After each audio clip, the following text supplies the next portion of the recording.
welcome to Cooking with Cori. I'm your host, Chef Cori Doern, and I'm also a proud media spokesperson for Foodland Ontario, where we all know good things grow. And today we are making something yummy.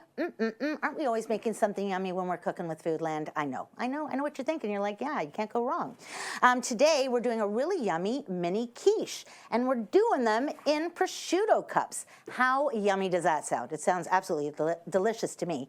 I love quiche. I love prosciutto. Put them together. Woot. So for this recipe, I've got 2 amazing Ontario farm fresh eggs. I've got some lovely rosemary. I've got prosciutto. I've got black olives. I've got Ontario goat cheese, yum. Some sour cream as well. This recipe calls for light sour cream, but you know, I'm not going to surprise you with what I'm about to say. A recipe is a guideline. A recipe is somebody like myself who says, you know what, I just made this most amazing recipe and this is what I did. And then you go to read the reviews and people say, I love this recipe. The only thing I changed was everything. I'm going to say you're not going to want to change anything about these recipes, but if you're inspired, little things like if you want to go with full-fat sour cream, you do you. If you want to go with a smoked prosciutto instead of just a regular prosciutto, that's totally up to you. Generally speaking, the average size of prosciutto looks like this. And for this recipe, because it is a mini quiche in a prosciutto cup, we're using a lovely little teeny tiny tin to make our prosciutto cups in. I think this is absolutely adorable. So for this recipe, what I'm going to do, I think, first is I'm going to get my mise en place ready, and that means I'm going to get everything in its place. So when you go shopping for your recipe, make sure that you grab a list. That way you can be mindful about what you're buying and not tend to overshop like some of us do. And then decide what kind of flavors that you want in what you're making. In this case, the black olives are absolutely perfect.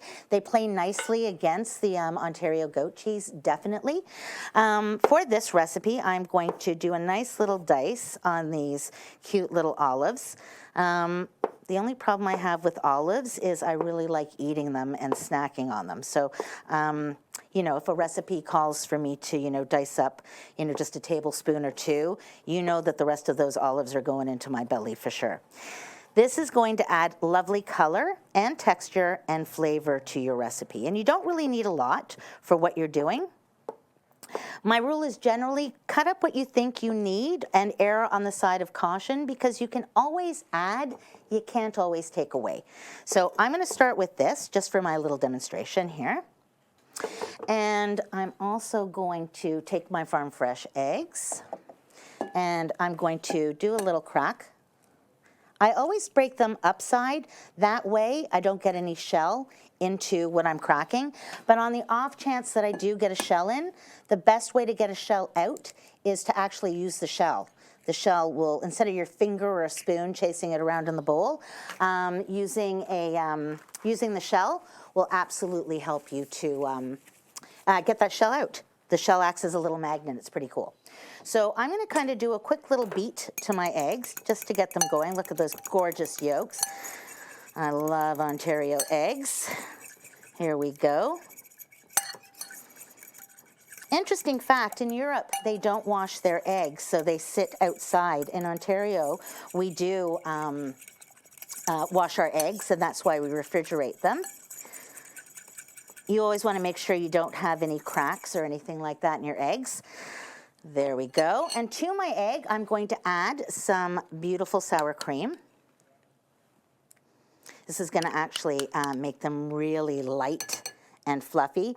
I just broke my cardinal rule. Never bang a spoon right up against glass, because then you're going to char it. So that's why I'm tapping it on my finger. That way I'm not going to make sure I'm not going to get any glass or anything into it. Oh, this is looking good already.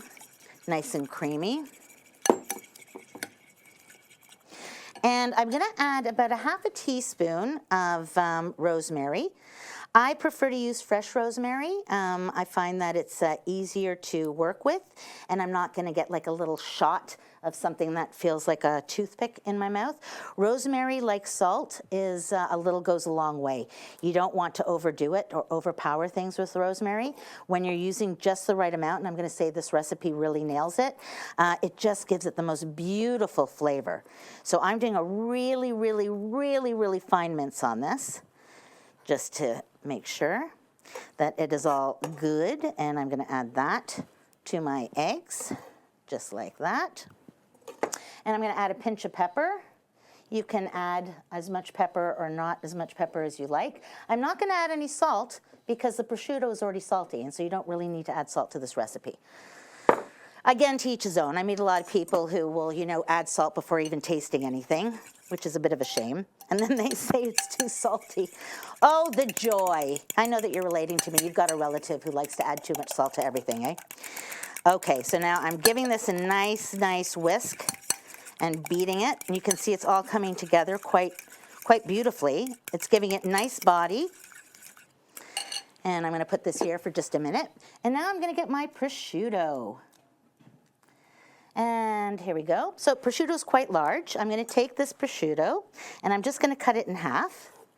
And then I can trim the fat off, or I can choose not to. Again, it's totally up to you.